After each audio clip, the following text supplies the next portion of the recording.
కేసీఆర్ తమిళిసై వివాదం. ఢీ అంటే ఢీ అంటున్న రాజ్భవన్, ప్రగతి భవన్. తమిళిసైపై సుప్రీంను ఆశ్రయించిన తెలంగాణ సర్కార్.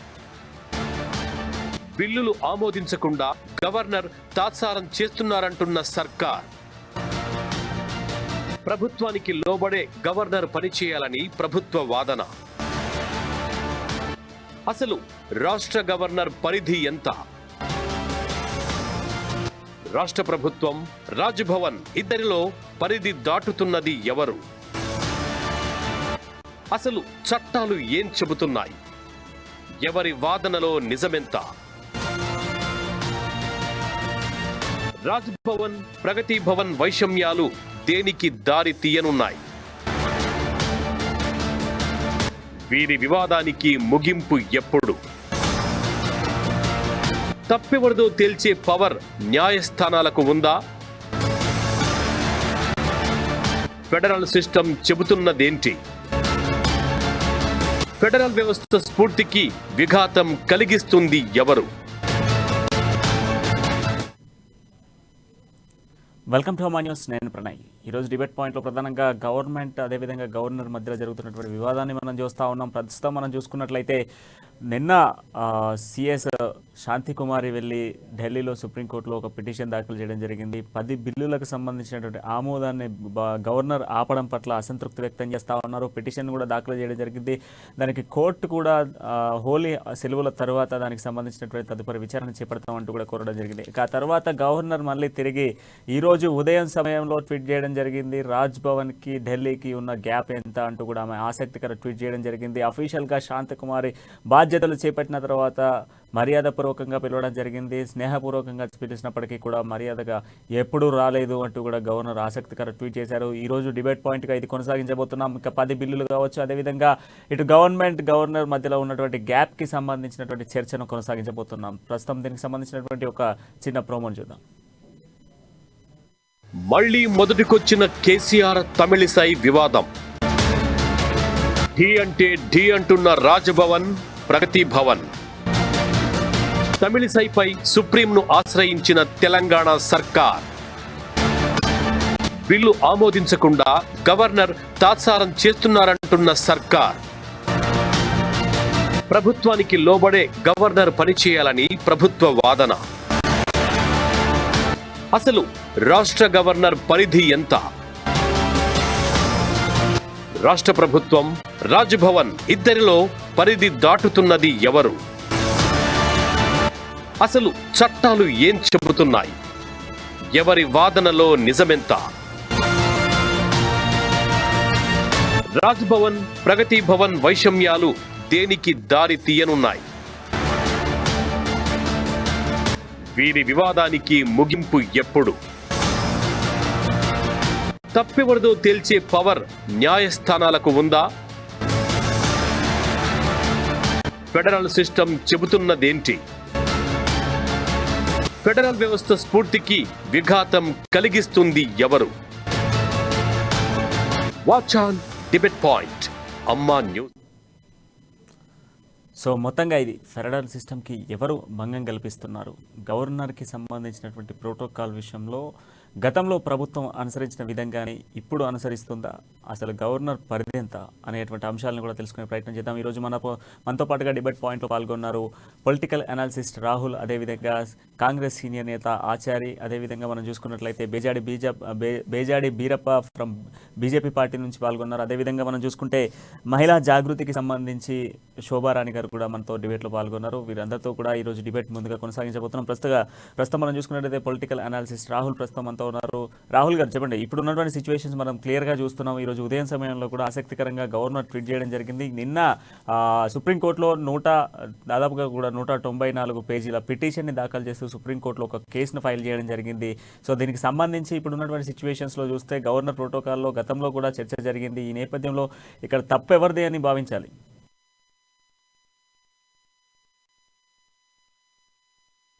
అనలిస్ట్లకి, ఛానల్ వీక్షిస్తున్న ప్రజలందరూ కూడా వెరీ గుడ్ ఈవినింగ్, నమస్తే అండి. సో గత కొద్ది కాలంగా కనుక మనం గమనిస్తే ఈ గవర్నర్ అండ్ గవర్నమెంట్ అనే ఇష్యూ మన తెలంగాణలో కాకుండా వివిధ రాష్ట్రాల్లో కూడా జరుగుతుంది. సో మనం కనుక ఇంకొద్ది కాలంగా వెనక్కి వెళ్ళి కనుక చూస్తే కనుక ఎక్కడైతే కేంద్ర రాష్ట్ర ప్రభుత్వం కాకుండా ఆ ప్రాంత ప్రభుత్వం ఉన్న దగ్గర ఈ వ్యత్యేకత, ఈ డిఫరెన్సియేషన్స్ అనేది కొనసాగుతూ జరుగుతుంది. సో మన దగ్గరకు వచ్చేసరికి అంటే ఇప్పుడు మన పొలిటికల్ లాంగ్వేజ్ చెప్పాలంటే డబల్ ఇంజన్ సర్కార్ దగ్గర ఉన్న దగ్గర గవర్నర్ తో ఎవరికే సమస్య లేవు. సింగిల్ ఇంజన్ సర్కార్ అంటే ప్రాంతీయ పార్టీ ఒక గవర్నమెంట్ ఉండి కేంద్రంలో ఇంకో పార్టీ ఉన్న దగ్గర గొడవలు అనేవి జరుగుతున్నాయి. అది వాస్తవం. అసెంబ్లీలో అంతా సర్దుమణిపోయిందని మనం అనుకున్నాం, కానీ ఇప్పుడు అది ఇక తారస్థాయికి చేరిన పరిణామాలు మనం చూస్తున్నాం. రెండో విషయం ఏంటంటే మనం అందరం కూడా గమనించాల్సిన విషయం ఇక్కడ, వెస్ట్ బెంగాల్ తీసుకోండి, మహారాష్ట్ర చూసుకోండి, ఎప్పుడైతే సర్దుమణిన ప్రక్రియ జరిగిందో అప్పుడు ఎటువంటి గొడవలు లేవు గవర్నర్ కి ఇంకా ఆ రాష్ట్ర ప్రభుత్వాలకి.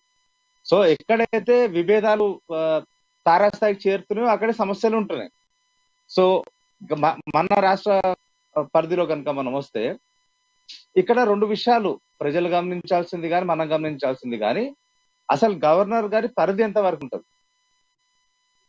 సెక్షన్ 163, సెక్షన్ 164 క్లియర్ కట్ గా ఏం చెప్తుంది మన కాన్స్టిట్యూషన్ లో అంటే, governor is a aided act and support to the cabinet headed by the chief minister. అంటే గవర్నర్ గారి పరిధి ఎంతవరకు ఉన్నా కూడా ఆ రాష్ట్రంలో ఉన్న క్యాబినెట్ మంత్రులని చీఫ్ మినిస్టర్ కి ఒక అడ్వైజ్ ఇవ్వగలుగుతారు. ఫలానా ఫైల్ ఉంది, ఫలానా బిల్లు ఉంది, దీంట్లో ఈ సవరణ చెయ్యండి బాగుంటుందని చెప్పి సలహాదారుడు పాత్ర మాత్రమే పోషించగలుగుతారు గవర్నర్ గారు. సో ఆ బిల్లులో ఉన్నది మొత్తం చేంజ్ చేయాల్సిన హక్కు గవర్నర్ గారు లేదు. సో ఇప్పుడు గవర్నర్ గారికి బిల్స్ హోల్డ్ చేయటం అంటే కౌన్సిల్ ని హోల్డ్ చేయటము, కౌన్సిల్ ని హోల్డ్ చేయటం అంటే చాలా ప్రమాదకరమైన ప్రక్రియ అది. ఎందుకంటే కౌన్సిల్ ఎన్నుకోబడేది ప్రజల ద్వారా, గవర్నర్ ఎన్నుకోబడేది గవర్నమెంట్ ద్వారా. సో ప్రజల ద్వారా ఎన్నుకోబడ్డ కౌన్సిల్ కి ఆ బిల్లులలో కానీ ఆ బడ్జెట్లలో కానీ ఆ ఉపాధి కల్పించే దాంట్లో కానీ వాళ్ళకి సంపూర్ణమైన హక్కు ఉంటుంది తెలుసుకోవడానికి. సో ఈ బిల్లు కౌన్సిల్ కి మూవ్ గవర్నర్ గారు ఈ ఫైల్ ని మూవ్ చేయాలి.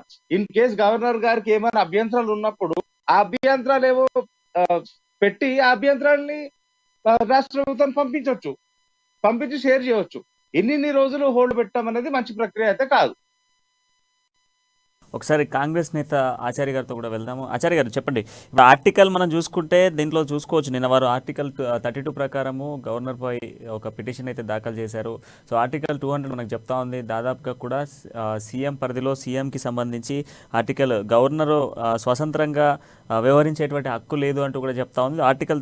దాంతోపాటుగా మనం 163 ప్రకారం చూసినట్లయితే సీఎం నేతృత్వంలోనే అదేవిధంగా మంత్రిమండలి నేతృత్వంలోనే గవర్నర్ వ్యవహరించాలి, పనితీరు కూడా ఇందులో మెన్షన్ చేయడం జరిగింది. సో దీన్ని ఉల్లంఘించి గవర్నర్ చేస్తున్నారు అనేది ప్రభుత్వ వాదన. సో దీనికి మీరేమంటారు?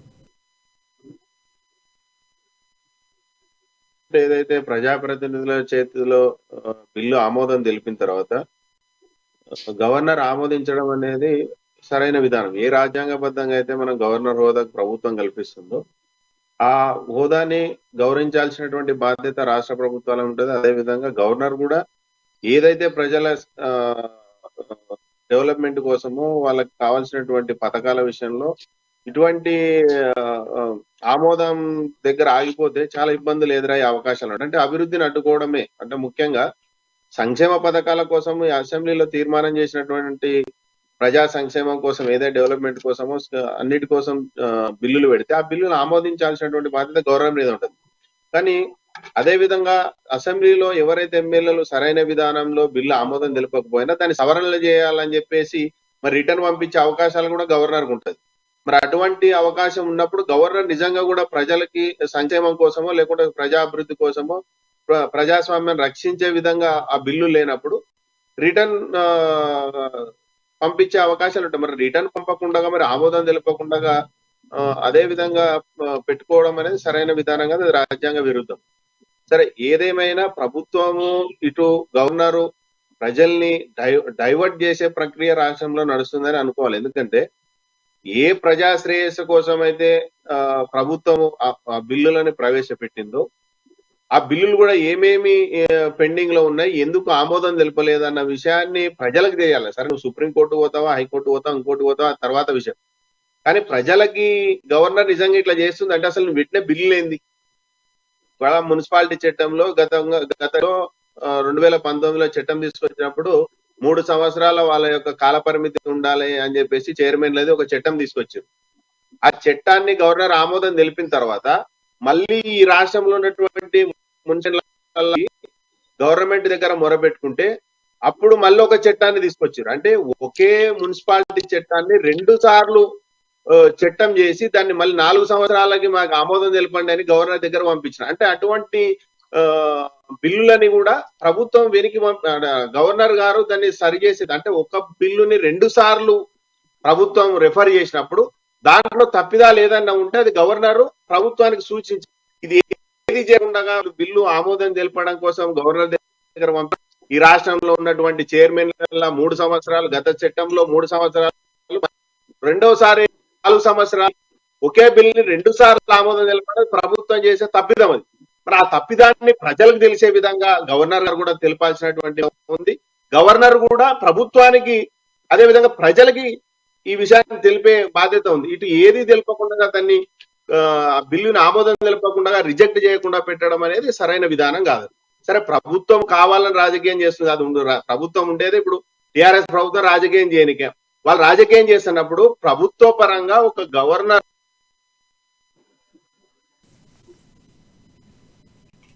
రైట్.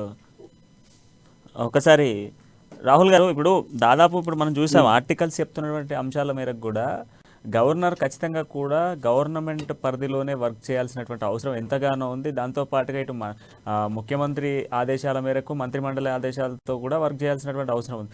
కానీ గవర్నర్ చేస్తున్నటువంటి ప్రస్తుతం ఉన్నటువంటి సిచ్యువేషన్స్లో తన సొంత నిర్ణయాలతోని తను వెళ్తున్నటువంటి సిచ్యువేషన్స్ మనం చూస్తున్నాం. అనేక సందర్భాలలో ఆమె నేరుగా కూడా కొన్ని రూట్స్కి వెళ్తూ ఉంది, కొన్ని టెంపుల్స్కి వెళ్తూ ఉంది. ఎటువంటి గవర్నమెంట్కి ఎటువంటి ఇన్ఫర్మేషన్ లేకుండా తన సొంత నిర్ణయాలతో వెళ్తున్నటువంటి సిచ్యువేషన్స్ ఉన్నాయి. ఇవన్నిటిని కూడా గవర్నమెంట్ ఖండిస్తుంది. సో ఇది సరైనటువంటి సిచ్యువేషన్ ఏంటి అంటే గవర్నమెంట్ చేసుకున్నటువంటి నిర్ణయం ఈ ఒక పిటిషన్ దాఖలు చేయడము ఇది సరైన నిర్ణయమేనా కాదా?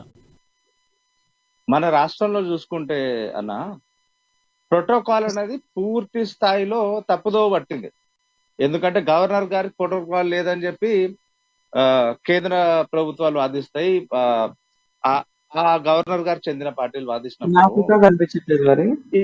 ఇక్కడ మరి ప్రధానమంత్రి గారు వచ్చినప్పుడు మరి రాష్ట్ర ప్రభుత్వం ప్రోటోకాల్ కింద ముఖ్యమంత్రి గారు ఎన్నిసార్లు ప్రధానమంత్రి గారు రిసీవ్ చేసుకున్నారు, ఇది కూడా ఆలోచించాల.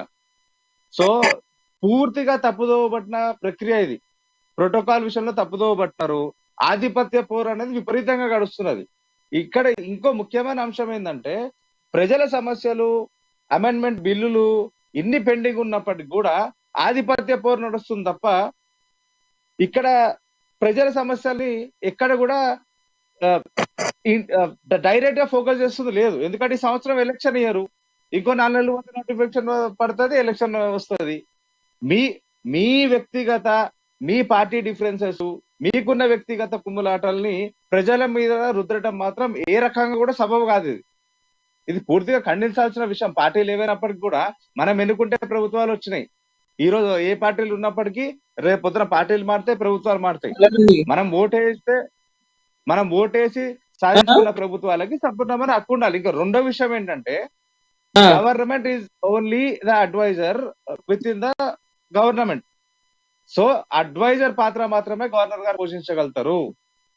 అమెండ్మెంట్ ఇప్పుడు ఆ గవర్నర్ గారు కొన్ని సవరణలు చేయమని చెప్పి ఒక బిల్లు రాష్ట్ర ప్రభుత్వం పంపిన తర్వాత రాష్ట్రం మేము ఎటువంటి చేంజెస్ చేయము, అదే బిల్లు రిటర్న్ గవర్నర్ గారు పంపితే ఆమోదించాల్సిందే. ఆపే హక్కు గవర్నర్ గారికి లేదు.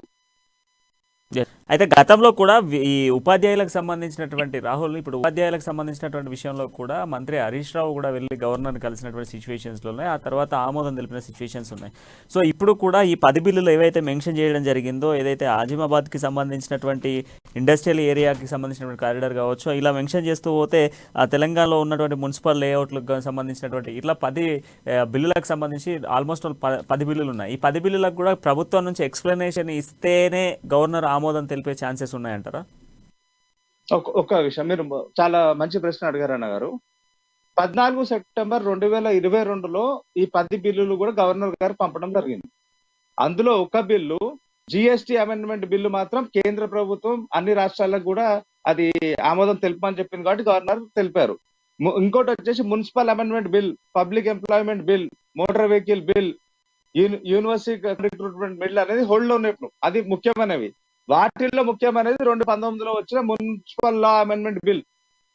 అందులో ప్రతిపాదన మన రాష్ట్ర ప్రభుత్వం ఏం పెట్టిందంటే 3 ఏళ్ల పరిధి ఏదైతే మున్సిపల్ చైర్మన్ లో అంటే వాళ్ళ మీద ఎటువంటి చర్య తీసుకోవాలి అన్న కానీ ఇంకేదన్నా వాళ్ళ మీద వెయిట్ వేయాలన్నా కూడా వేయకుండా ఇంకో సంవత్సరం పాటు ఎక్షన్ కోరింది.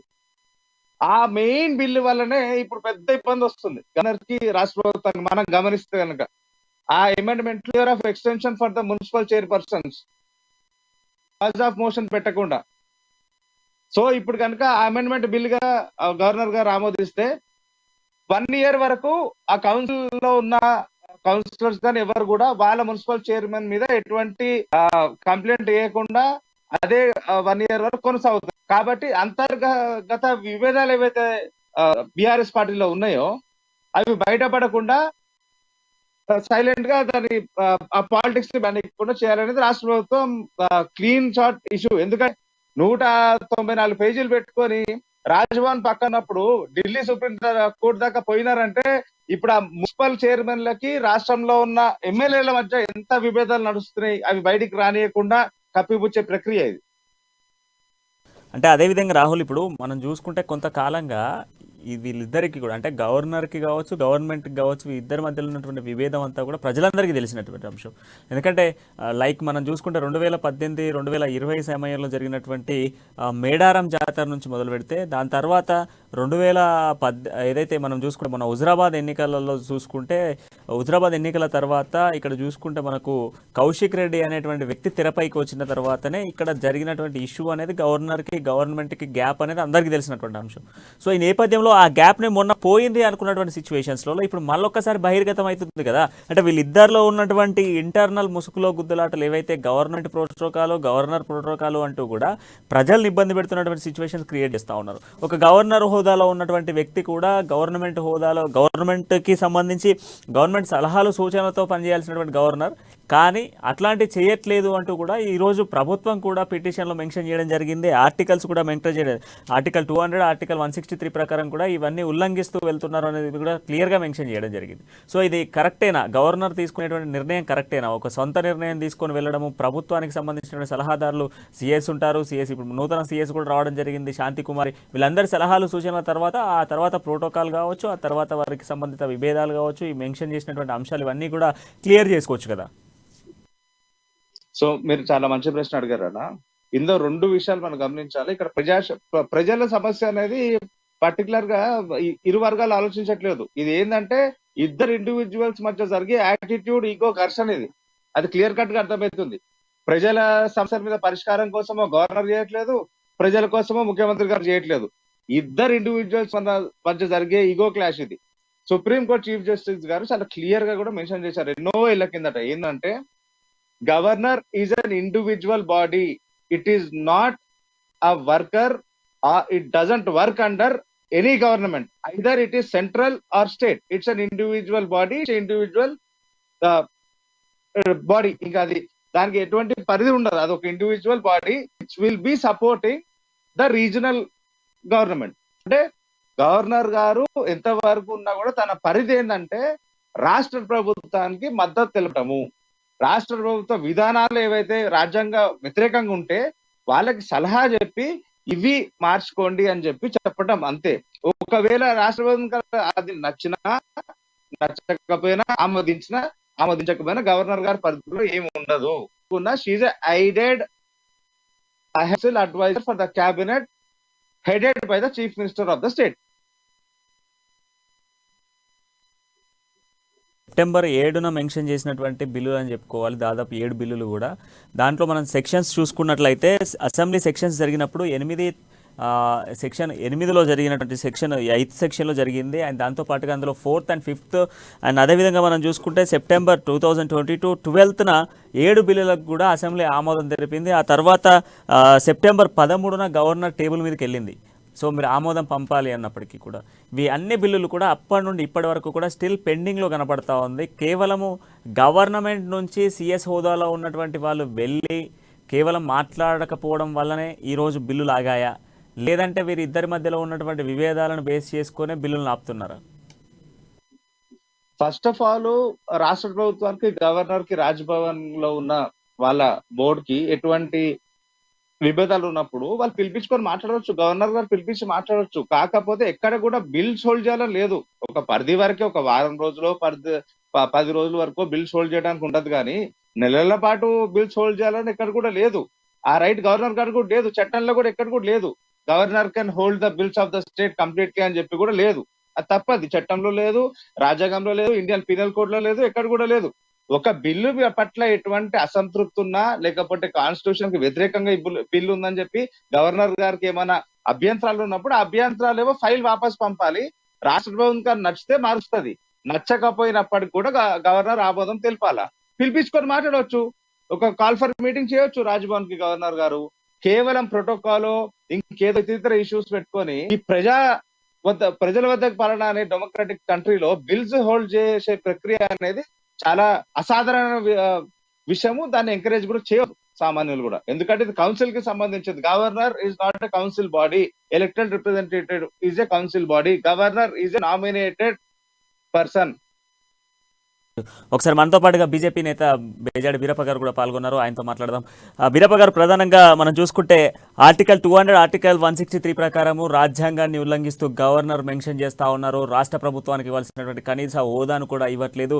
రాష్ట్ర ప్రభుత్వం అనుసరణలో రాష్ట్ర ప్రభుత్వం వ్యవహరించేటువంటి ఇటు సీఎం నేతృత్వంలో, మంత్రిమండలి నేతృత్వంలో పనిచేయాల్సినటువంటి గవర్నర్ చేయట్లేదు. ప్రభుత్వాన్ని ప్రోటోకాల్ ప్రకారం ప్రభుత్వ ఉల్లంఘన చేస్తుంది గవర్నర్ అంటూ కూడా నిన్న పిటిషన్ దాఖలు చేయడం జరిగింది. దాంతో పాటుగా 10 బిల్లులకు సంబంధించి దాదాపుగా కూడా సెప్టెంబర్ 12, 13 తేదీలలో ఆమె టేబుల్ పైకి వెళ్ళిన బిల్లులకు కూడా ఆమోదం తెలపట్లేదు. ఏ బిల్లులకు సంబంధించి అంటూ కూడా ఆమె నిన్న 194 పేజీల పిటిషన్ ఢిల్లీ సుప్రీంకోర్టులో మెన్షన్ చేయడం జరిగింది. సో దీనికి సంబంధించి మీరేమంటారు? అంటే ప్రభుత్వానికి అదేవిధంగా గవర్నర్కి ఉన్నటువంటి గ్యాప్ని ఇక్కడ మీరు మెన్షన్ చేస్తున్నారా, లేదా ఒకరికొకరు పరస్పరంగా కేసులు వేసుకొని ప్రజల్ని మభ్యపెట్టే విధంగా చేస్తున్నారా? ఆర్టికల్ 163 ప్రకారము ఈ రాష్ట్ర ప్రభుత్వానికి ఒక బాధ్యత ఉంటుందండి. బిల్లులు ఒక్కసారి అసెంబ్లీలో ఆమోదం పొందిన తర్వాత, క్యాబినెట్లో ఆమోదం పొందిన తర్వాత వాటిని గవర్నర్ గారి దగ్గరికి వెళ్ళి ఎక్స్ప్లెయిన్ చేసుకొని ఎందుకు ఈ బిల్స్ వచ్చినాయి, నేను ఎన్నుకున్న జస్టిఫికేషన్ ఏంది, ప్రజల అవసరాలు ఏంది, రాష్ట్రంలో ఉన్న ప్రజలు ఏం కోరుకుంటా ఉన్నారు, వీళ్ళు తీసిన బిల్లులలో ఏముంది సారాంశం అని చెప్పి వాళ్ళు చెప్పుకోవాల్సిన బాధ్యత ఉంటుంది. అది చెప్పుకున్న తర్వాత ఆర్టికల్ 200 ప్రకారం వారు బిల్లును యాక్సెప్ట్ చేస్తారు. యాక్సెప్ట్ చేయకపోతే ఒకవేళ రిజెక్ట్ చేసే అధికారం కూడా ఉంటుంది, మళ్ళీ పంపించవచ్చు, మళ్ళీ అసెంబ్లీ క్యాబినెట్ మళ్ళీ అప్రూవల్ మళ్ళీ పంపించే అధికారం కూడా ఉంటుంది. సెకండ్ టైం డెఫినెట్గా అప్రూవ్ చేయాల్సిన అధికారం ఉంటుంది. కొన్ని విషయాలు తెలంగాణ ప్రజలు, అమ్మ న్యూస్ ప్రేక్షకులంతా అర్థం చేసుకోవాలండి. తెలంగాణలో ఏ రాష్ట్రంలోనైనా బడ్జెట్ ప్రవేశపెడుతున్నప్పుడు సాంప్రదాయం ప్రకారము, రాజ్యాంగ విలువల ప్రకారము గవర్నర్ గారి ప్రసంగం ఉంటుంది. మరి తెలంగాణ రాష్ట్రంలో గవర్నర్ గారి ప్రసంగం లేకుండా ఎందుకు రాష్ట్ర బడ్జెట్లు ప్రవేశపెట్టారు? మొన్న హైకోర్టు మొట్టికాయ వేస్తే తప్ప గవర్నర్ గారి ప్రసంగాన్ని ఎందుకు ముందుకు తీసుకురాలేదు? ఎందుకు గవర్నర్ గారికి ఇవ్వాల్సిన మినిమం ప్రోటోకాల్ ఏ కలెక్టర్ కానీ, ఏ అధికారి కానీ, ఏ జిల్లాకి వెళ్ళినా కూడా ఎందుకు ఇవ్వట్లేదు? ఇక్కడ మంత్రులు కానీ, సిఎస్ గారు కానీ, ముఖ్యమంత్రి గారు కానీ 15 ఆగస్టు రోజు కావచ్చు, వివిధ రకాలైన అధికారిక పూర్వకమైన కార్యక్రమాల్లో ఎందుకు ప్రోటోకాల్ ప్రకారం వాళ్ళు అటెండ్ కావట్లేదు? గవర్నర్ గారికి ఇవ్వాల్సిన విలువలు ఎందుకు ఇవ్వట్లేదు? ఒక మహిళా గవర్నర్ అనే ఒక ఉద్దేశపూర్వకంగా భారతీయ జనతా పార్టీని ఇబ్బంది పెట్టాలి, బురద జల్లాలని చెప్పి ఆ బిల్లుల యొక్క అవసరాలు ప్రజలకు ఉన్నా కూడా ఆ బిల్లుల యొక్క జస్టిఫికేషన్ ఇవ్వకుండా ఈరోజు రాష్ట్ర ప్రభుత్వం ఒక పన్నాగం ప్రకారం వాటిని పెండింగ్ లో పెట్టింది. అంటే ఎక్కడో 1000 కిలోమీటర్ల దూరంలో ఉన్న ఢిల్లీకి వెళ్ళి మీకు 194 పేజీల రిపోర్ట్ ఇచ్చే అవకాశం దొరికింది తప్ప, సిఎస్ గారు వెళ్ళి గవర్నర్ గారి దగ్గర కూర్చొని, మంత్రులు వెళ్ళి గవర్నర్ గారి దగ్గర కూర్చొని ఎందుకు జస్టిఫికేషన్ ఇవ్వలేకపోతారో తెలంగాణ ప్రజలకు ఈ రాష్ట్ర ప్రభుత్వం సమాధానం చెప్పాల్సిన అవసరం ఉంది. ఈ విధంగా గారు, ఇప్పుడు ఆర్టికల్ 200 ప్రకారం గవర్నర్ స్వతంత్రంగా వ్యవహరిస్తున్నారు, ఎటువంటి ఇన్ఫర్మేషన్ ప్రభుత్వానికి ఇవ్వకుండా తన స్వతంత్రంగా తిరుగుతున్నారు, తన ఇష్టం ఉన్నట్టుగా ఎక్కడికి పడితే అక్కడికి వెళ్తున్నారు, ఎటువంటి సమాచారాన్ని కూడా ఇవ్వట్లేదంటూ కూడా మెన్షన్ చేస్తున్నారు. దీనికి ఏమంటారు మీరు? గవర్నర్ గారు ఇన్ఫర్మేషన్ ప్రతిసారి ఇచ్చిరండి. ఇచ్చినప్పుడు వీళ్ళు ప్రోటోకాల్ కూడా ఇవ్వట్లేదు. వాళ్ళకి కావాల్సిన మినిమం హెలికాప్టరు, వాళ్ళకి కావాల్సిన సౌకర్యాలు కూడా ఇవ్వట్లేదు. అసలు గవర్నర్ గారి దగ్గరికి ఎప్పుడు వెళ్తారు చెప్పండి? ఈ రాష్ట్ర ప్రభుత్వంలోని అధికారులు కానీ, ఈ రాష్ట్ర ప్రభుత్వంలోని ముఖ్యమంత్రి గారు కానీ, మంత్రులు కానీ ఎన్నోసార్లు గవర్నర్ గారు ముఖ్యమంత్రి గారిని రావాలని చెప్పింది. అధికారపూర్వకంగా జరుగుతున్న కార్యక్రమాలకు ముఖ్యమంత్రి గారిని రమ్మంటే రాలేదు. వీళ్ళు ఇప్పుడు ఇక్కడ తెలంగాణ రాష్ట్రంలో కల్వకుట్ల రాజ్యాంగాన్ని ఇంప్లిమెంట్ చేయాలని చెప్పి ఒక ప్రయత్నం జరుగుతుంది తప్ప భారత రాజ్యాంగం డాక్టర్ బిఆర్ అంబేద్కర్ గారు రాసిన రాజ్యాంగాన్ని ఇంప్లిమెంట్ చేయాలనే ఉద్దేశం వీళ్ళకి లేదు. ఏదో క్వశ్చన్ చేస్తున్నారు. రాహుల్ గారు చెప్పండి, కంటిన్యూ చేయండి.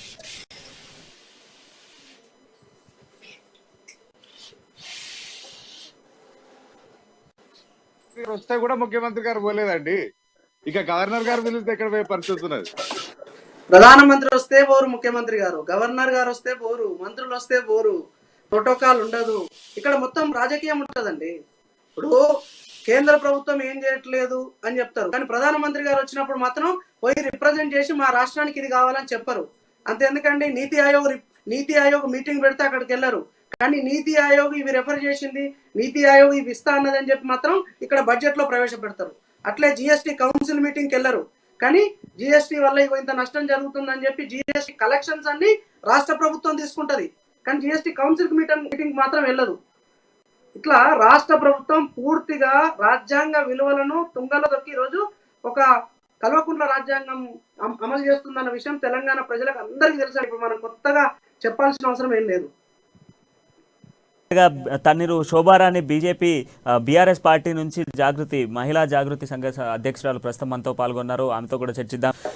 శోభారాణి గారు చెప్పండి, ప్రస్తుతం ఉన్నటువంటి సిచ్యువేషన్స్ లో ప్రభుత్వానికి గవర్నర్కి ఇద్దరికి కూడా విభేదాలు కనబడతా ఉన్నాయి. నిన్న మీ పార్టీకి సంబంధించినటువంటి సిఎస్ శాంతి కుమారి ఢిల్లీకి వెళ్ళడము, 194 పేజీల ఒక పిటిషన్ని దాఖలు చేయడము, దాని పట్ల ఈరోజు గవర్నర్ కూడా స్పందించడం జరిగింది. మీకు ఎక్కడో ఢిల్లీకి వెళ్ళి పిటిషన్ వేసే సమయం ఉంది, కానీ కనీసం హైదరాబాద్లో ఉన్న గవర్నర్ క్వార్టర్స్కి రావడానికి సమయం లేదా అంటూ కూడా ట్వీట్ చేసినటువంటి సిచ్యువేషన్. సో దీనికి సంబంధించి బీఆర్ఎస్ పార్టీ నుంచి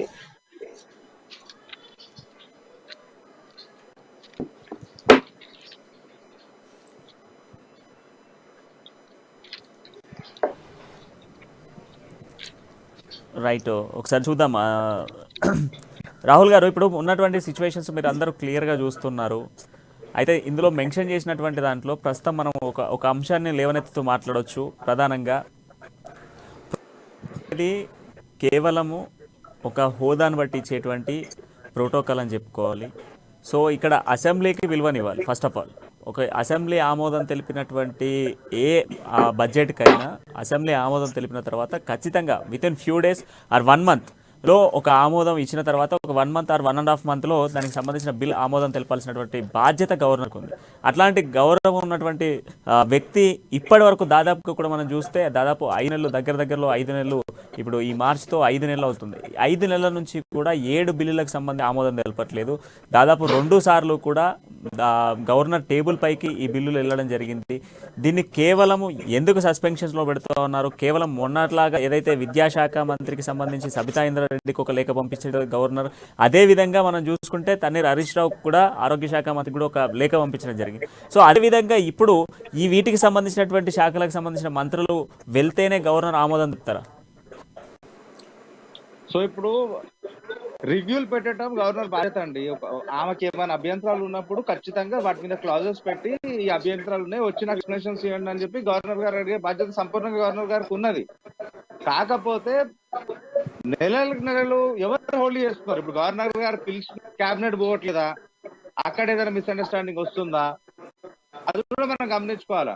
కానీ ఇన్ని నెలలు మాత్రము కౌన్సిల్లో ఉన్న ఫైల్స్ ప్రజాస్వామ్యం కూని అవుతుంది. ఇక్కడ ప్రజలకు ఇబ్బంది అవుతుంది. ఏ రోజైతే గవర్నర్ స్థాయిలో ఉన్న వ్యక్తి కావచ్చు, ప్రజాప్రతినిధులు కావచ్చు, ఎవరైనా కావచ్చు, ఈ రోజు ప్రజలు ఎన్నుకోబడితేనే ఆ స్థానంలో you have to give 100 to 100% respect to the voter, to the citizen of this country. Council లో బిల్స్ పాస్ కాకపోతే అది ఏ రకంగా మనకి ఎవరైతే మనం లబ్ధిదారులు అనుకుంటున్నామో వాళ్ళకి లబ్ధి ఏ రకంగా చెందుతుంది? ఇక్కడ గవర్నర్ గారు పిలిచినారా? క్యాబినెట్ పోలేదా?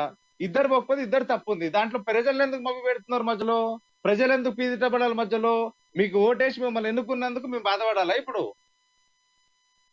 సో బీరప్ప గారు, ఇప్పుడు రివ్యూ నడపాల్సినటువంటి బాధ్యత గవర్నర్కు ఉంది. ఎందుకంటే ఒకవేళ ఆ బిల్లు వాళ్ళు పెట్టినటువంటి బడ్జెట్ ఏదైతే ఉందో ఆ బడ్జెట్కి సంబంధించి అందులో ఏమైనా డౌట్స్ కానీ క్లారిఫికేషన్స్ కానీ లేకపోతే ఇంకా ఇంత బడ్జెట్ ఎందుకు అవుతుంది అన్నటువంటి అంశాలపైన కూడా ఆరా తీసేటువంటి ఛాన్స్ కానీ ఆరా తీయాలి అన్నటువంటి ఆప్షన్ కూడా గవర్నర్కు ఉంది. అయినప్పటికీ కూడా 5 నెలల గడువులో ఇంతవరకు ఏదైతే ఈ బిల్స్ ఏవైతే మనం సెప్టెంబర్లో మెన్షన్ చేసినటువంటి బిల్స్ ఉన్నాయి, దాదాపు కూడా 7 బడ్జెట్లో ఆమోదం తెలిపినటువంటి బిల్స్కి సంబంధించి ఇప్పటి వరకు కూడా ఆమోదం తెలపడంతో పాటుగా ఇప్పటి వరకు దానికి సంబంధించిన క్లారిఫికేషన్ కూడా తీసుకోవట్లేదు. సో ఎందుకంటారు వీళ్ళిద్దరి మధ్యలో ఉన్నటువంటి విభేదము కాస్త ఇప్పుడు ప్రజలపైకి వస్తుంది? ఎందుకంటే ప్రజలకు ఇది అవసరం అనేదే ప్రభుత్వ నిర్ణయం తీసుకుంటూ ఉంటుంది. ఏదైనా ఒక స్కీమ్ కావచ్చు, ఏదైనా ఒక పథకం కావచ్చు, లేదా ఏదైనా ఒక ఎస్టాబ్లిష్మెంట్కి కూడా ప్రభుత్వం కేవలం ప్రజలకు అవసరం పడేటువంటి ఎస్టాబ్లిష్మెంట్ తీసుకొస్తూ ఉంటుంది. సో ఈ నేపథ్యంలో 7 నెలల నుంచి గడుస్తూ ఇప్పుడు దాదాపు కూడా 5 నెలల నుంచి గడుచుకుంటూ వస్తూ ఉంది. ఈ గడుచుకుంటూ వస్తున్నటువంటి ఈ గడువుకు కారణం ప్రభుత్వం పైన వేయాలా లేదా ఇటు గవర్నర్ పైన వేయాలా? కొన్ని విషయాలు మనం అర్థం చేసుకోవాలండి. అంటే ఇది సూటి ఆన్సర్ కాదు, తెలంగాణ ప్రజలు కొన్ని అర్థం చేసుకోవాలి. ఇప్పుడు సరే, గవర్నర్ గారి దగ్గర కొన్ని బిల్స్ పెండింగ్ ఉన్నాయి, అందులో ఒక 10 చెప్పారు మీరు. గవర్నర్ గారికి సంబంధం లేకుండా తెలంగాణ రాష్ట్రంలో సరైన పరిపాలన కొనసాగుతుందా? ఏ డిపార్ట్మెంటు, ఏ మంత్రిత్వ శాఖ వారి వారి యొక్క బాధ్యతలు అమలు చేస్తుందా లేదా మనం ఒకసారి అర్థం చేసుకుందాం. తెలంగాణ రాష్ట్రంలో పంట నష్టం బీమా అమలు చేయడానికి ఏమన్నా గవర్నర్ గారి దగ్గర అప్రూవల్ కావాలా? 9 సంవత్సరాల నుంచి ఈ తెలంగాణ రాష్ట్రంలో పంట నష్ట బీమా ఎందుకు అమలు కావట్లేదు? కేంద్ర ప్రభుత్వం తీసుకొచ్చిన ఆయుష్మాన్ భారత్ పథకం ఎందుకు అమలు కావట్లేదు? దానికి గవర్నర్ గారికి ఏమైనా సంబంధం ఉందా? కేంద్ర ప్రభుత్వము 2.5 లక్షల ఇళ్లకు ఆవాస్ యోజన పథకం కింద డబ్బులు పంపిస్తే ఆవాస్ యోజన పథకం కింద ఎందుకు ఇల్లు ఇవ్వలేకపోతా ఉన్నాం తెలంగాణ ప్రజలకి? ఈరోజు కరోనా వచ్చినప్పుడు కరోనా ట్రీట్మెంట్ని ఈ ఆరోగ్యశ్రీ ఉంది, అప్పుడు ఆరోగ్యశ్రీలో ఇంప్లిమెంట్ చేయాలన్నారు, చేయలేకపోయారు. ఒక్కరు కూడా కరోనా ట్రీట్మెంట్ అప్పుడు దొరకలేదు. చాలా మంది చనిపోయారు, చాలా మంది లక్షలాది కోట్లు బిల్లులు పే చేశారు, చాలా మంది బిల్లులు పే చేయలేక కూడా చనిపోయారు. ఆ రోజు గవర్నర్ గారికి ఏమైనా సంబంధం ఉందా? లేకపోతే ఈడ 317 జీవో తీసుకొచ్చి ఇక్కడ ఎంప్లాయీస్ అందరినీ ఇబ్బంది పెడతా ఉన్నారు, దానికి గవర్నర్ గారికి ఏమైనా సంబంధం ఉందా? అంటే గవర్నర్ గారికి సంబంధం లేని ఎన్నో ఇబ్బందికరమైన పరిపాలన విధానాలు తెలంగాణ రాష్ట్రంలో అమలు అవుతా ఉన్నాయి. మీకు ఒక ఎగ్జాంపుల్ చెప్తా అండి. రెరా అనే ఒక డిపార్ట్మెంట్ ఉంటుంది తెలంగాణలో అంటే central real estate regulatory authority of India ఉంటుంది. అంటే ఆల్ రియల్ ఎస్టేట్ డెవలప్మెంట్ ఎవరైతే బిజినెస్ చేసే వాళ్ళు ఉంటారో, అపార్ట్మెంట్ కన్స్ట్రక్షన్ కానీ ప్లాట్స్ డెవలప్ చేసే వాళ్ళు కానీ ఈ రెరా అప్రూవల్ తీసుకోవాలి. ఈరోజు సిఎస్ సోమేష్ కుమార్ దగ్గర ఇంతకుముందు 8 పోర్ట్ఫోలియోలు ఉండే నాకు తెలిసి. సోమేష్ కుమార్ గారు వెళ్ళిపోయిన తర్వాత ఇప్పుడు రెరా డిపార్ట్మెంట్ ఒకరు కూడా దానికి ఇన్ఛార్జ్ లేరు, చైర్మన్ లేరు. అక్కడ ఉన్న ఫైల్స్ అన్ని వేలాది కొద్ది ఫైల్స్ ఆగిపోయినాయి. ఈరోజు ఒక సైడ్ ఏమో కరోనా ఇబ్బందులు, రెండో సైడ్ ఏమో యుద్ధ వాతావరణం, మూడో సైడ్ ఏమో ప్రపంచం మొత్తం ఆర్థికంగా ఇబ్బందులు పడతా ఉన్నాయి, నాలుగో సైడ్ తెలంగాణ రాష్ట్రంలో పరిపాలన సరిగా లేకపోవడం వల్ల ఈరోజు అపార్ట్మెంట్ కన్స్ట్రక్షన్ చేసి డబ్బులు ఇన్వెస్ట్మెంట్ చేసిన రియల్ ఎస్టేట్ వ్యాపారస్తులు ఇబ్బంది పెడతా ఉన్నారు. డబ్బులు కట్టి రిజిస్ట్రేషన్లు కాక కస్టమర్లు ప్రజలు ఇబ్బంది పడతా ఉన్నారు. పెళ్లికో ఇబ్బందులలో ఏదైనా ఇబ్బందులలో ఉండి ఆర్థిక సమస్యల్లో ఉండి ఒకటి అమ్ముకోవాలి అనుకున్నప్పుడు రెరా అప్రూవల్ రాక ఇబ్బంది పడతా ఉన్నారు.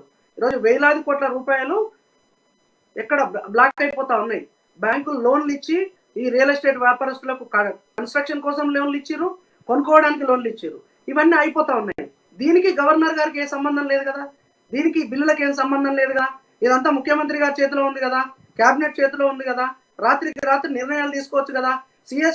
సోమేష్ కుమార్ గారు వెళ్ళిన తర్వాత నుంచి ఇన్ని రోజుల పాటు ఎందుకు ఒక చైర్మన్ అపాయింట్ చేయలేకపోతా ఉన్నాం? దీనికి సమాధానం చెప్పమనండి. అంటే ఒక బురద జల్లే కార్యక్రమం. ఎవరు ప్రైవేట్ యూనివర్సిటీ బిల్ అండి? మీరు చెప్పిన బిల్లులో ఎవరికి ప్రజలకు ఏం సంబంధించినవి ఒకటి చెప్పండి. ప్రజలు ఏం కోరుకుంటున్నారు? 10 బిల్లులలో ఒక బిల్లు గురించి చెప్పండి.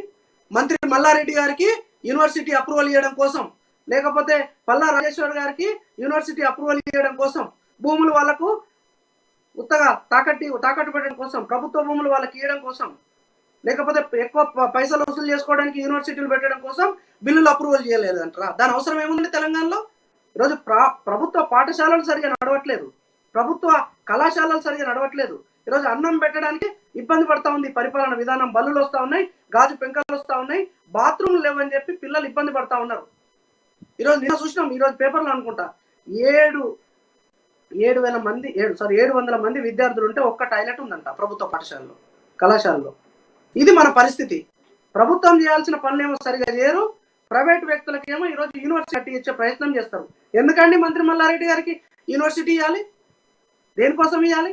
ఎందుకు పల్లారాజేశ్వర రెడ్డి గారికి యూనివర్సిటీ ఇవ్వాలి? దేనికోసం ఇవ్వాలి? ఇదే కదా బిల్లు మీరు చెప్పింది, గవర్నర్ గారు ఆపిరని చెప్పి. అందుకోసమే ఆపిరు గవర్నర్ గారు. గవర్నర్ గారికి ఆర్టికల్ 200 ప్రకారం అధికారాలు లేవండి? మీరు ఏం చేసినా అప్రూవ్ చేసి పంపిస్తారా? గవర్నర్ అంటే రబ్బర్ స్టాంపా? కాదు, గవర్నర్ గారికి కూడా అధికారాలు ఉంటాయి. శాసనసభ అప్రూవ్ చేసిన తర్వాత, ఆమోదించిన తర్వాత కొన్ని కండిషన్స్ ప్రకారం గవర్నర్ గారు చేయాలి. కానీ అన్ని మీరు ఏం చేసినా రాష్ట్రానికి ఇబ్బంది పడి ప్రజలు ఇబ్బంది పెట్టే బిల్లులున్నా కూడా పాస్ చేస్తారా? ఈ 10 బిల్లులలో ఒక్కటి చెప్పండి, ఏ బిల్లు అవసరమో ప్రజలకు. మీరు ఏ పరిపాలనేమో ముందరకు వస్తారు, మీరు చేయాల్సిన పరిపాలనేమో సరిగ్గా చేయరు. సో రాహుల్ గారు, ఇప్పుడు అసెంబ్లీ ఆమోదించిన బిల్లులో పెండింగ్లో పెట్టడం రాజ్యాంగబద్ధమైన అనేది బీఆర్ఎస్ వర్షన్. సో దీనికి మీరేమంటారు?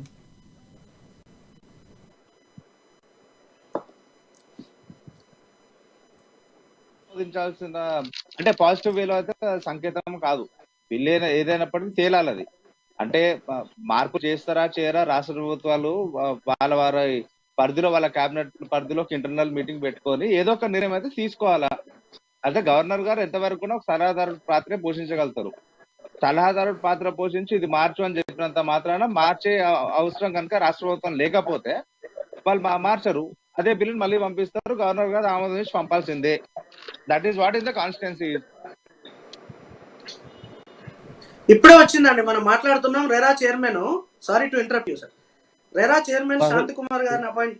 రెరా చైర్మన్ సార్ బీరప్ప గారు చెప్పండి. ప్రణయ్ గారు, రెరా చైర్మన్ ఇప్పుడు నేను ఇష్యూ రేజ్ చేసిన, కరెక్ట్ గా నేను రేజ్ చేసినాక, అంటే నేను రేజ్ చేయడం వల్ల రాలేదు, అది వచ్చింది కాబట్టి మీకు ఎక్స్ప్లెయిన్ చేస్తున్నా. రెరా చైర్మన్ గారిని ఇప్పుడు అపాయింట్ చేశారు. గడిచిన నెల రోజుల నుంచి ఎన్ని ప్రాజెక్టులు అయిపోయినాయి చూడండి. ఇది మన పరిపాలన విధానం. వాళ్ళ చేతిలో పెన్ను ఉంది, సంతకం చేసే పవర్ ఉన్నా కూడా దాన్ని చేయలేరు.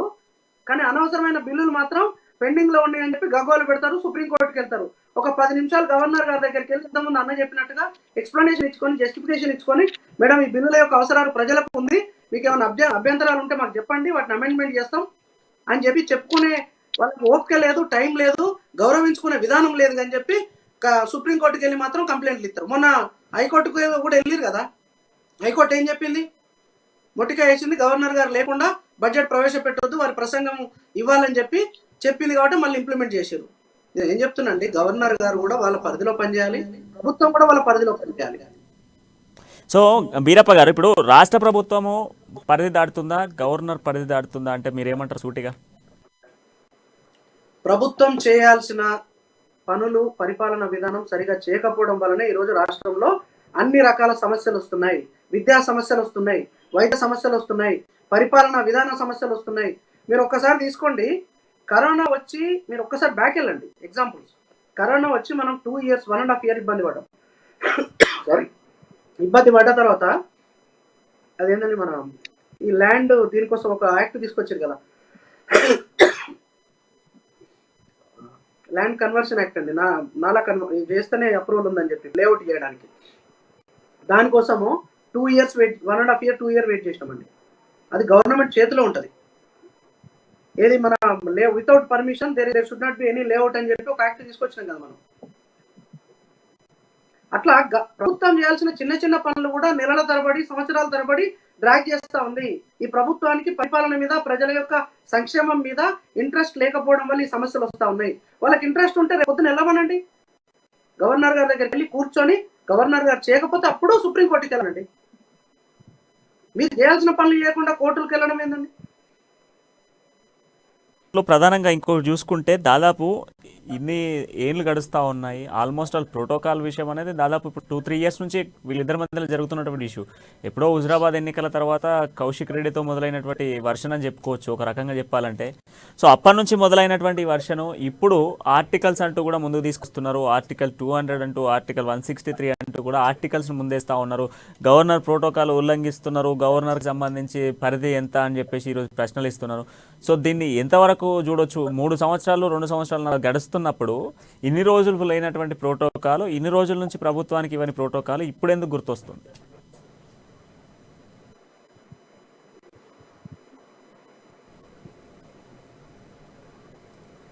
క్వశ్చన్ ఎవరిని అడిగిరానా? ఆర్టికల్లో ఇన్ని రోజులు రాజ్యాంగ ప్రకారం నడుచుకుంటూ వెళ్ళినామని చెప్పేసి చెప్తుంది ప్రభుత్వం.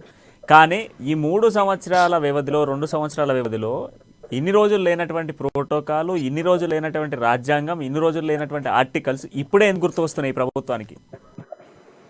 ఇప్పుడే వస్తాయి కదన్నా. ఈ సంవత్సరం ఎలక్షన్ ఉంది, ఇప్పుడు కాకపోతే ఇంకెప్పుడు వస్తాయన్నా? సో ముందు ఎలక్షన్స్ ఉన్నప్పుడు, ముందు ఎలక్షన్స్ అని చెప్తున్నారు. ముందు ఎలక్షన్స్ ఉన్నప్పటి నుంచి అయితే దాదాపు ఇప్పుడు లాస్ట్కు రావాల్సింది గవర్నర్ దగ్గరికి అనేది ఈ ప్రభుత్వానికి కూడా తెలుసు. అట్లాంటప్పుడు లొల్లులు పెట్టుకోవాల్సిన అవసరం ఏముంది? ప్రజల్ని మభ్య పెట్టేటువంటి అవసరం ఏముంది? ఈరోజు గవర్నర్ నేరుగా కూడా ట్వీట్ చేయడం జరిగింది. డైరెక్ట్ సిఎస్కి సంబంధించి శాంతి కుమార్కి మెన్షన్ చేసింది. ఏమని? మీరు ఇది నేను మర్యాదపూర్వకంగా పిలిచినాను, దాంతోపాటుగా స్నేహపూర్వకంగా కూడా పిలిచినాను, ఏ రోజు మీరు రాలేదంటూ కూడా ఆమె మెన్షన్ చేసింది. సో ఇన్ని రోజులు లేనిది ఇప్పుడేందుకు కొత్తగా ఆర్టికల్స్ పట్టుకొస్తుంది ప్రభుత్వం? చెప్తా అన్న. దీని పట్ల పూర్తి అవగాహన ఉంది నాకు. ఇంగ్లీష్ లో ఒక సామెత ఉంటది, if you can't convince people confuse them అని చెప్పి. సో ఇప్పుడు ప్రభుత్వాలు ఇస్తున్న ప్రక్రియ ఎట్లుందంటే, మనం రుణమాఫీ రుణం వచ్చేది మేనిఫెస్టోలో పెట్టింది. ఇప్పుడు ఎలక్షన్ లోపల రుణమాఫీ తీర్చాలా, నిరుద్యోగ పూర్తికి రూపాయి పెట్టలే. ఇంకోటి మన స్టెరిలైజ్ చేశారు ఇబ్రహీంపట్నం విషయం, అంతమంది మహిళలు చచ్చిపోతే 4% బడ్జెట్ లో పెట్టినారు ఈసారి. అది ఏ రకంగా సరిపోతుందా? రుణమాఫీ 15% కూడా అమలు కాలేదు. కొటారి కమిషన్ 30% ఎడ్యుకేషన్ సిస్టమ్ లో పెట్టాలి, అప్పుడే ఆ రాష్ట్రం అభివృద్ధి చెందుతుందని చెప్తే 6.25% పెట్టినారు ఈసారి బడ్జెట్ కి. పెద్ద అంచెలో క్యాపిటల్ ఇన్వెస్ట్మెంట్ అని 10,000 కోట్లు పెట్టినారు. ప్రమోషన్స్ కి 1000 కోట్లు ఖర్చు పెట్టినారు. ఇవన్నీ రేపు పొద్దున ప్రజలు అడుగుతారు కదా, సైడ్ డైవర్షన్ చేయాలా, సైడ్ ట్రాక్ తీసుకోవాలా పబ్లిక్ ని. ఇది వాస్తవం కాదంటారా? నేను చెప్తున్నది ప్రభుత్వం పెట్టిన స్టాటిస్టిక్స్, బడ్జెట్ స్టాటిస్టిక్స్. నా వ్యక్తిగతంగా నేనేం చెప్తాను తీసుకొస్తున్నారంటారా వీళ్ళిద్దరు? ఏంటండి వీళ్ళిద్దరి వర్షన్? ఇప్పుడు మనం గవర్నర్ వర్షన్ చూస్తున్నాము, గవర్నమెంట్ వర్షన్ చూస్తున్నాము. వీళ్ళిద్దరు కలిసి లాస్ట్కు మభ్య పెట్టేది ప్రజల్ని అంటారా? అదే యాక్చువల్ ఏంటంటే, ఈ మభ్య పెట్టే విషయంలో గవర్నర్ పాత్ర ఏ రాష్ట్రానికైనా సరే భారతదేశం 29 రాష్ట్రాలలో చాలా చిన్న పాత్ర. గవర్నర్ ని డామినేట్ చేసే పాత్ర రాజ్యాంగం చాలా పెద్ద పాత్ర ప్రభుత్వానికి ఇచ్చింది. ఇప్పుడు గవర్నర్ ఒప్పుకోలేదు అనుకోండి, ఒక ఫైల్ నాకు నచ్చలే, ఈ ఫైల్ ఆపేయండి అంటే రైట్ లేదు గవర్నమెంట్ కి. గవర్నర్ చెప్పింది కాబట్టి ఆపరాళ్ళు, వాళ్ళకి నచ్చితే ఆపరు, లేకపోతే వాళ్ళు ఆమోదం చేసుకుంటారు అంతే. సో గవర్నర్ గారిది ఎంతవరకు ఉన్నా కూడా చిన్న పాత్ర భారతదేశంలో ఉన్న గవర్నర్లు అందరిది కూడా. వీరప్ప గారు, అంటే మన తెలంగాణ రాష్ట్రంలో మరి గవర్నర్ పెద్ద పాత్ర అంటారా, చిన్న పాత్ర అంటారా? ఇక్కడ చాలా ఇష్యూస్ రేజ్ అవుతున్నటువంటి ప్రోటోకాల్లు, దాంతోపాటు స్వాతంత్ర దినోత్సవాలు, గణతంత్ర దినోత్సవాలు, ఒకటి కాదు, 2 కాదు, చివరాఖరికి రాజ్యాంగ పరిధిలో ఉన్నటువంటి అసెంబ్లీ సెక్షన్స్ లో కూడా లొల్లులే గవర్నర్ కి, గవర్నమెంట్ కి. వీళ్ళు ఇంతకుముందు అన్న చెప్పిండు కదా, ఇక్కడ ప్రజలకు ఇచ్చిన హామీలు, బడ్జెట్ లో ప్రవేశపెట్టిన నిధులు కేటాయింపు చేయలేక 1వ తారీఖు నాడు జీతాలు ఇవ్వలేని పొజిషన్ కి ఈరోజు ఇక్కడ పరిపాలనా విధానం వెళ్ళింది. ఇక్కడ మొత్తం కుప్పగా తయారైపోయింది. కాబట్టి వాటన్నిటిని ప్రజలను డైవర్ట్ చేయాలి. దళిత బంధిస్తా అన్నారు, 17,000 కోట్లు అప్పుడు పెట్టారు, 17,000 కోట్లు ఈ బడ్జెట్ లో కూడా పెట్టారు. చేయలేకపోతా ఉన్నారు. విద్యా వ్యవస్థలో మన ఊరు మనబడి అని చెప్పి ఒక మాయమాటలు తీసుకొచ్చి ఈరోజు కనీసం బాత్రూమ్ లేవు. నిన్న మా ముత్తిరెడ్డి యాదగిరి రెడ్డి గారు జనగామ జిల్లా కింద బాత్రూమ్లు లేదని చెప్పి క్లీన్ లేవని చెప్పి క్లీన్ చేస్తా ఉన్నాడు. అంటే మీరు అర్థం చేసుకోండి, ఒక ఎమ్మెల్యే వెళ్ళి బాత్రూమ్లు క్లీన్ చేస్తే తప్ప ఈ రోజు అక్కడ బాత్రూమ్లు మంచిగా లేవు, మరుగుదొడ్లు నీట్గా లేవు, విద్యార్థులు ఇబ్బంది పడతా ఉన్నారు. చాలా సమస్యలు ఉన్నాయి రాష్ట్రంలో. ఈ సమస్యలన్నీ ముందుకు రావద్దంటే ఇట్లాంటివి రాజకీయపరమైన కొన్ని కోణాలు తీసుకొచ్చి ఏదో లేనిది ఉన్నట్టుగా, ఉన్నది లేనట్టుగా తీసుకొచ్చి ఎలక్షన్లకు వెళ్ళే ఒక ప్రక్రియ, ప్రజలను మభ్యపెట్టే ప్రక్రియ తప్ప ఈ రాష్ట్ర ప్రభుత్వానికి ప్రజల సంక్షేమం మీద, ప్రజా అభివృద్ధి మీద, రాష్ట్రం యొక్క అభివృద్ధి మీద, పరిపాలన విధానం మీద ఎలాంటి చిత్తశుద్ధి లేదనేది ప్రతిరోజు మనం చూస్తున్నామండి. రోజుల తరబడి ఫామ్ హౌస్ల తరబడి ప్రజలకు దూరంగా ఉండి నెలల తరబడి సంవత్సరాల తరబడి మొగ అవపడదండి. ముఖ్యమంత్రులు వాళ్ళది మంత్రులది ఎవరిది అవపడదు. పెద్ద పెద్ద నాయకులు ఎవరు బయటికి రారు ఇక్కడ ప్రజలకు ఇబ్బంది కలిగినప్పుడు. మొన్న ప్రీతి గారు చనిపోతే డాక్టర్ డిబేట్లో బీఆర్ఎస్ జాగృతికి సంబంధించినటువంటి మహిళా నేత శోభారాణి గారు కూడా అందుబాటులో ఉన్నారు. శోభారాణి గారు, ఇప్పుడు చూస్తున్నారు ఈ విషయం అంతా కూడా మీకు కూడా తెలుసు, గవర్నర్కి గవర్నమెంట్కి మధ్య జరుగుతున్నటువంటి వివాదం. సో దీనికి బీఆర్ఎస్ పార్టీ నుంచి మీరేం చెప్పదలుచుకున్నారు? కానీ బీఆర్ఎస్ పార్టీ ఈ రోజు చాలా కరెక్ట్ గా పనిచేస్తుందని మేము అనుకుంటున్నామండి. ఇప్పుడు అన్నారు నాయకులు స్కూల్స్ లో సరిగా లేవు అని. ఒక్కసారి మా ఖమ్మం వచ్చి చూడండి, ఎక్కడ ఏ లోటు ఉండదండి. నాయకులు సరిగా పని చేయట్లేదు అంటున్నారు కదా, మా నాయకుడు చూడండి ఇక్కడికి వచ్చి ఎక్కడ పని చేయట్లేదు చెప్పండి, చూసుకోండి వచ్చి ఎక్కడ పని చేయట్లేదు చెప్పండి. ప్రతి చోట ప్రతి అభివృద్ధి అనేది మన కేసీఆర్ గారు వచ్చిన తర్వాత జరిగిందండి. మరి ఇన్ని మాటలు చెప్తున్నారు, ఇంతకు ముందు ఎందుకు చేయలేదండి? ఈ రోజు చూస్తే గ్యాస్ ధర చూసారు, ఈ రోజు పెరిగింది, మరి ఇప్పుడు పెరుగుతుంది. మరి దీనికి సమాధానం ఏం చెప్తారండి? ఆ రోజేమో గ్యాస్ బండ తీసుకోండి అని అంటగట్టారు మాకు. ప్రతి మహిళ ఈ రోజు బాధపడుతుందండి గ్యాస్ ధర పెంచుతుంటే. ఈ రోజు గ్యాస్ వద్దు మాకు, గ్యాస్ బండలు మొత్తం తీసుకొచ్చి మేము సిలిండర్స్ కూడా వాళ్ళకి వేస్తాము, ఐరన్ వాళ్ళకి వేసేసి కట్టెలతో వంట చేసుకుంటాం చెప్తారు. మరి దీనికి సమాధానం ఏం చెప్తారండి బీజేపీ వాళ్ళు? ఎలా ఉందంటే అండి, బీజేపీ ప్రభుత్వం మా మా మా నేత బీఆర్ఎస్ పార్టీ నేత కల్వకుంట్ల చంద్రశేఖరరావు గారు చేస్తున్న అభివృద్ధి చూడలేక ఇవన్నీ చెప్తున్నారు తప్ప ఎక్కడ లేదండి. దళిత బంధు పథకం మీకు ఎక్కడ తప్పుగా కనిపించింది చెప్పండి? ఇక్కడ ఏ పథకం తప్పుగా కనిపించి చెప్పండి? శోభారాణి గారు, ఇప్పుడు విషయం ఏంటి అని అంటే, అసెంబ్లీ ఆమోదించిన బిల్లులు పెండింగ్ లో పెట్టినటువంటి గవర్నర్ రాజ్యాంగబద్ధమేనా అనేటువంటి ఒక ప్రశ్న. దాంతో పాటుగా నిజంగా ఈ బిల్లులకు సంబంధించి ఆమోదం తెలపకపోవడం నిజమైంది. ఎందుకంటే ప్రభుత్వం నుంచి ఏ ఒక్కరు కూడా వెళ్ళి గవర్నర్ కి ఈ బిల్లులను మెన్షన్ చేయడంతో పాటుగా ఇలాంటి ఒక ప్రోటోకాల్ ఉంది అని కూడా చెప్పకపోవడం, ఇది ఖచ్చితంగా ప్రభుత్వ నిర్లక్ష్యమే అంటూ కూడా ప్రతిపక్షాలు చెప్తా ఉన్నాయి. సో మీరేమంటారు?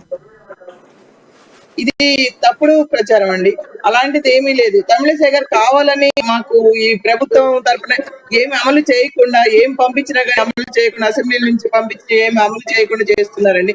కావాలని కక్షపూరిత చర్యలు మాత్రమే చేస్తున్నారండి కేసీఆర్ గారి మీద అని మేము దాని పరంగా చెప్పగలుగుతామండి. ఇదంతా రాంగ్ అని నేను ఇన్ఫర్మేషన్ ఇస్తున్నా అండి. రాజ్భవన్ దూరమా ఢిల్లీ దూరమా అంటూ కూడా ఈ రోజు పొద్దున గవర్నర్ ట్వీట్ చేయడం జరిగింది. హైదరాబాద్లో ఉన్న రాజ్భవన్ రావడానికి టైం లేదు, కానీ ఢిల్లీకి వెళ్ళి 194 పేజీల పిటిషన్ వేయడానికి టైం ఉందా అంటూ కూడా ఈ రోజు పొద్దున గవర్నర్ ఒక ట్వీట్ చేయడం జరిగింది. సో దీనికి ప్రభుత్వం ఏం చెప్తుంది? రాజ్భవన్ కి వెళ్ళి కలుస్తూనే ఉన్నారండి, ఆవిడ తమిళిసై గారితో కలుస్తూనే ఉన్నారు. గవర్నర్ దగ్గర నుంచి లేఖ వచ్చినప్పుడే గవర్నర్ దగ్గరికి వెళ్ళి కలుస్తూ ఉన్నారు తప్ప, గవర్నర్ దగ్గరికి అఫీషియల్గా వెళ్ళి ఈ ఒక బిల్లు ఆగింది, ఎందువల్ల ఆగింది అనేది ఎప్పుడు కూడా మెన్షన్ చేయట్లేదు అనేది గవర్నర్ వర్షన్. అదేవిధంగా ప్రతిపక్షాల వర్షన్ కూడా ఇదే నడుస్తుంది.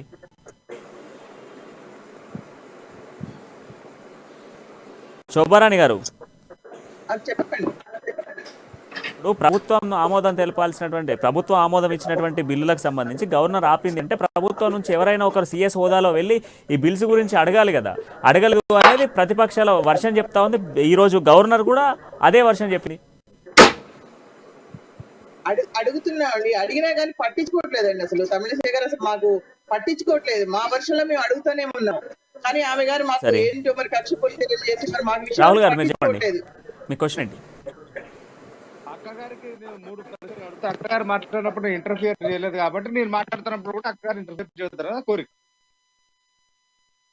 ఒకటి, గవర్నర్ గారి దగ్గర ఉన్న 10 ఫైల్స్ గురించి చర్చ జరుగుతున్నది. మరి ముఖ్యమంత్రి గారి దగ్గర ఉన్న 12,000 పెండింగ్ ఫైల్స్ ఇవాళ దినం లేదా అండి సెకండ్? దానికి ఏం జవాబు చెప్తారు మీరు? చెప్పండి. దళిత బంధు కిందటి సంవత్సరం మీరు ప్రకటించిన దాంట్లో సగం కూడా ఖర్చు పెట్టలేదు. ఈ సంవత్సరం 17,700 కోట్లు ఎట్లా ఖర్చు పెడతారు మీరు? కిందటి సంవత్సరం దానికి ఎంత ఖర్చు పెట్టారో, ఎంత మిగులు బడ్జెట్ ఉన్నది, ఇంకెంత ఉన్నదని తెలియదు. ఈసారి దళిత బంధులో మీరు పెట్టిన బడ్జెట్, సర్ప్లస్ బడ్జెట్, మిగులు బడ్జెట్ ఎంత కేటాయించారు, ఎన్ని వర్గాలకు కేటాయించారు, ఎన్ని జిల్లాలకు కేటాయించారు, ఎంతమంది లబ్ధిదారులు ఉన్నారు, ఎక్కడుంది? రెండోది, 11.5 లక్షల పోడు భూముల పట్టాలు ఇస్తాన్నారు. ఇప్పుడు కమిటీ చేసారు, 6 లక్షలు ఉన్నది. 11.5 లక్షల పోడు భూముల పట్టాలు ఎప్పుడు ఇస్తారు? నిరుద్యోగ భృతి గురించి ఏదైతే ఆ రోజు పోరాటం చేసి తెలంగాణ తెచ్చుకున్నామో ఆ నిరుద్యోగ భృతి మీద ₹1 కేటాయించాలి ఈసారి ప్రభుత్వము. మూడోది, ఇప్పుడు మీరు ఏ ఎజెండా మీద ముందుకెళ్ళదలుచుకున్నారు? ఇప్పుడు మీరు ఏ ఎజెండాతో అయితే ప్రభుత్వం ఫామ్ చేసినారో ఆ ఎజెండాను మరి సంపూర్ణంగా మీరు ఈ ఇయర్ ఈ వచ్చే 4 నెలల్లో మీరు మొత్తం అంతా తీర్చగలుగుతారా? అంత బడ్జెట్ మన రాష్ట్రం దగ్గర ఉందంటారా? కాళేశ్వరం కట్టడానికి 90,000 కోట్లు మనం అప్పు తెచ్చుకున్నాము. 13,000 కోట్లు సంవత్సరానికి ఈఎంఐ కడుతున్నాం అండి. ఇవన్నీ ట్యాక్స్ పేయర్స్ వీటన్నిటికి జవాబు కావాలని నాకు కోరుకుంటున్నాను. సో శోభారాణి గారు మీరేమంటారు ఫైనల్గా? ఇప్పుడు 3 ప్రశ్నలు అడిగాడు రాహుల్. కాదండి, ఇప్పుడు మమ్మల్ని ఈ విషయం మోడీ గారిని అడగండి. మీరు ఫస్ట్ మోడీ జిఎస్టీ అని మొత్తం లాగుతుంది మోడీ గారండి. ఫస్ట్ మోడీ గారికి వస్తున్నాయండి. మీరు ఫస్ట్ జిఎస్టీ గురించి ఇంతగానో ఇలా ఎలా చేస్తున్నారు తరపున ఆల్రెడీ బేజాడి బీరప్ప గారు లైన్ లోనే ఉన్నారు. మోడీ గారి గురించి ఏం కావాలన్నా బీరప్ప గారు చెప్తారు. అదే అండి, ఫస్ట్ మోడీ గారిని అడగండి.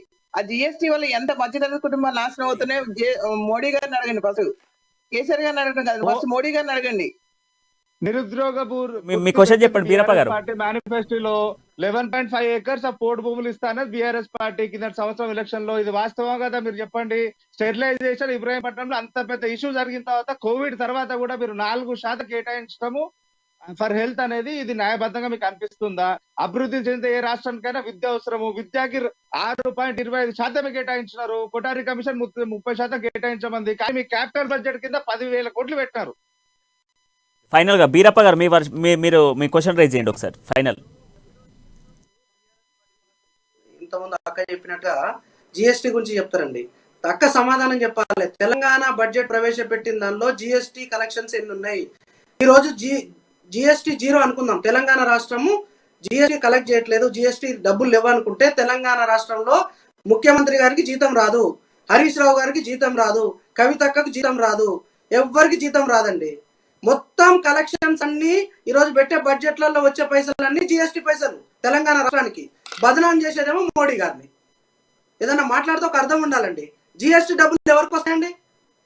తెలంగాణ రాష్ట్రానికి రావా? 18% ఒక ఐటమ్ మీద 18% వసూలు చేస్తే 9% డైరెక్ట్ తెలంగాణకు వస్తాయి. ఇంకొక 9%లో 42% డివాల్యుయేషన్ ఆఫ్ ట్యాక్సెస్ కింద వస్తాయి. అంటే 74% జిఎస్టీ వసూలు మొత్తం డైరెక్ట్ రాష్ట్ర ప్రభుత్వానికి వస్తా ఉన్నాయి. దానిలో మోడీ గారు ఏం తీసుకుంటారండి? 24% తీసుకొని దేశాన్ని రక్షిస్తా ఉన్నారు. 24% తీసుకొని అందరికి గవర్నమెంట్ ఎంప్లాయీస్ కి జీతాలు ఇస్తా ఉన్నాడు, ఆర్మీకి జీతాలు ఇస్తా ఉన్నాడు. ఈరోజు కరోనా లాంటి విపత్తుల నుంచి కాపాడుతూ ఉన్నాడు. ఆవాస్ యోజన పథకానికి పైసలు ఇస్తా ఉన్నాడు. ఆయుష్మాన్ భారత్ పథకానికి పైసలు ఇస్తా ఉన్నాడు. రైతులకు ఎరువుల సబ్సిడీ ఇస్తా ఉన్నాడు. రైతులకు ఫసల్ బీమా యోజన ఇస్తా ఉన్నాడు. ఇల్లు కట్టిస్తా ఉన్నాడు. లాస్ట్ గా ఫైనల్ గా శోభారాణి గారి వర్షన్ ఒకసారి విందాము. ఫైనల్.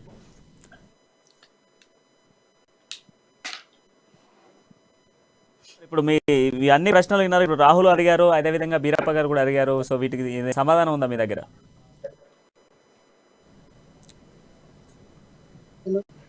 శోభారాణి గారు, హలో శోభారాణి గారు వినిపిస్తుంది. వీళ్ళిద్దరు అడిగినటువంటి ప్రశ్నకు మీ దగ్గర సమాధానం ఉందా? ఉందండి మా దగ్గర. ఏంటి అంటే మీరు కావాలని దుష్ప్రచారం తప్ప, ఇక్కడ కేసీఆర్ గారు మీరు దుష్ప్రచారం చేస్తున్నారు తప్ప మీరుగా చేసేది ఏమి లేదండి. ఇక్కడ మీ అంతటా మీరుగా చేసేది సామాన్య ప్రజలకు ఏమీ లేదండి. మీ అంతటా మీరుగా చేసేది ఏమీ లేదు. ఏంటి అంటే కేసీఆర్ గారు తీస్తున్న పథకాలు చూసి ఓర్వలేక మీరు ఇలా చెప్తున్నారు తప్ప మీరంతా మీరుగా చేసిన అభివృద్ధి ఏమి లేదండి. అసలు మీరు చూస్తున్నారు. మీరు గుండె మీద చేసుకొని చెప్పండి, కేసీఆర్ గారు అభివృద్ధి చేయలేదా? మీరు చూడటం లేదా? ఎక్కడ లేదు చెప్పండి. మీరు ఎందుకు కేసీఆర్ గారిని ఇలా మాట్లాడుతున్నారు నాకు అర్థం కావట్లేదు. 11.5 లక్షల పోటు భూములు ఏమండి ఈ పథకాలన్నీ మరి ఇన్ని ప్రభుత్వాలు వచ్చినాయి, ఎందుకు తీసుకురాలేదండి? ఎప్పుడు ఎందుకు తీసుకురాలేదు పథకాలన్నీ? ఒకటే ఒక అభివృద్ధి చేసిండు కేసీఆర్ గారు. చేసిన అభివృద్ధి నేను చెప్తా. ఒకటే ఒక అభివృద్ధి చేసిండు, అద్భుతమైన అభివృద్ధి మొత్తం తెలంగాణలో ఒకటే అండి. దేశం మొత్తం మీద మద్యం అమ్మకాలను పెంచి ఈరోజు ప్రజల ప్రాణాలు తీసుకుంటూ మేము చెప్పట్లేదు. ప్రజల దగ్గర ఉన్న పెండింగ్ ఫైల్స్ చెప్తున్నాయి. మీరు దళిత బంధు ప్రకటించిందంత కింద సంవత్సరం ఖర్చు పెట్టిందంత 10,700 రూపాయలు ఎట్లా చేస్తారు? ఇంకోటి మీరు ఆర్ఎండ్పి రోడ్ అండ్ బిల్డింగ్స్ తీసుకొచ్చి హౌసింగ్ రేట్లు కలుపుతారు. హౌసింగ్ డిపార్ట్మెంట్ డిఫరెంట్ ప్రజల దగ్గర సమీక్ష తీసుకుని కలిపినారా? మీ సొంత స్వలాభాల కోసం కాంట్రాక్టర్ లాభాలు చేయాలని చెప్పి కలిపినారా? జవాబు చెప్పండి. నిరుద్యోగ వృత్తిలో ఎందుకు పైసలు లేవు? ఎందుకు పెట్టలే రూపాయి కూడా? ఇది మేము చెప్తున్నామా? మీరు ఇచ్చిన బడ్జెట్ స్టాటిస్టిక్స్ చెప్తున్నాయా? అసలు ఇష్యూకి మీకు వెళ్దాం. అభివృద్ధి గవర్నర్ ప్రోటోకాల్ కావచ్చు, అదేవిధంగా గవర్నమెంట్ ప్రోటోకాల్కి సంబంధించిన ఇష్యూలకు వెళ్దాము. ఇట్లా మాట్లాడుకుంటూ పోతే బడ్జెట్లో ఆమోదం తెలిపినటువంటి అంశాలు కావచ్చు, బడ్జెట్ కేటాయించినటువంటి అంశాలు చాలా చర్చనీయాంశంగా ఉంటాయి. అది ఒక రోజు పెట్టుకున్నప్పటికీ కూడా ఓడవని పరిస్థితి. సో ఫైనల్ గా లేదు లేదు శోభారాణి గారు మీ వర్షన్ చెప్పేస్తే. లేదండి అంటే లేదు లేదు, ఇది ప్రజలకు తెలియాలండి. ఎంతవరకు కూడా స్టాటిస్టిక్స్ ప్రజలకు ఎవరు చెప్తారు? ఛానల్ ద్వారా మాకు ఛాన్స్ వచ్చింది. నేను ఏ పార్టీకి సపోర్ట్ చేయను, నేను ప్రజల పక్షాన మాట్లాడుతున్నా. అవకాశం వచ్చినప్పుడు చెప్పకపోతే ప్రశ్నించే హక్కు డెమోక్రసీలో మాకు, మేము ఓటేసుకొని గెలిపించుకున్నాం మిమ్మల్ని. ఏమంటారు, మీరేమంటారు ఫైనల్ గా? మేము ప్రజల పక్షానే పనిచేస్తున్నాం, ప్రజల కోసమే పనిచేస్తున్నాం, ప్రజల కోసమే పనిచేస్తున్నాం అండి. మేము చేసేదే అదే అండి, ప్రజల కోసమే. మీకు ఎక్కడ కనిపించలేదు మాకు చెప్పండి. మేము చేస్తున్నదే ప్రజల కోసం అండి, నిరంతరం చేసేదే ప్రజల కోసం. ఏమండి మీరు మీరు ఎక్కడ ఏం చేశారు చెప్పండి ఒకసారి. ఏంటండి?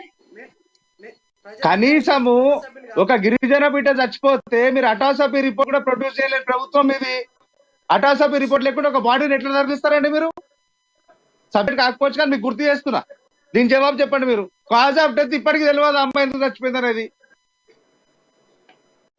Yes right.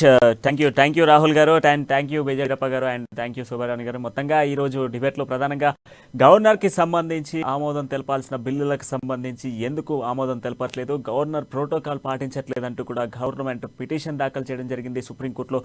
194 పేజీల పిటిషన్ని దాఖలు చేసేది ఢిల్లీ దాకా ఎందుకు వెళ్ళాలి, ఇక్కడే నాకు చెప్తే నేనే దానికి సంబంధించిన సొల్యూషన్ ఇచ్చేదాన్ని కదా అంటూ కూడా గవర్నర్ ట్వీట్ చేసిన పరిస్థితులు ఆసక్తిగా కనబడుతూ ఉన్నాయి. సో దీనికి సంబంధించినటువంటి చర్చ కూడా హాట్గానే సాగిందని చెప్పుకోవాలి. ఎందుకంటే గవర్నర్కి సంబంధించినటువంటి ప్రోటోకాల్ ఇంతవరకు గవర్నర్ ఎన్నో సందర్భాలలో ప్రోటోకాల్ ఇవ్వట్లేదు అని కూడా మాట్లాడడం జరిగింది. సో ఈ రోజు మాత్రం ఆశ్చర్యకరంగా ప్రభుత్వమే గవర్నర్ ప్రోటోకాల్ ఇవ్వట్లేదంటూ కూడా మాట్లాడినటువంటి మాటలు ఇప్పుడు చర్చనీయాంశంగా మారుతున్న సిచ్యువేషన్స్ కనబడుతున్నాయి. సో ఇది మొత్తంగా ఈ రోజు డిబేట్. మరో డిబేట్తో మళ్ళీ కలుద్దాం. అంటిల్ దెన్ చూస్తూనే ఉండండి అమ్మా న్యూస్, నిజం కోసం జనం కోసం.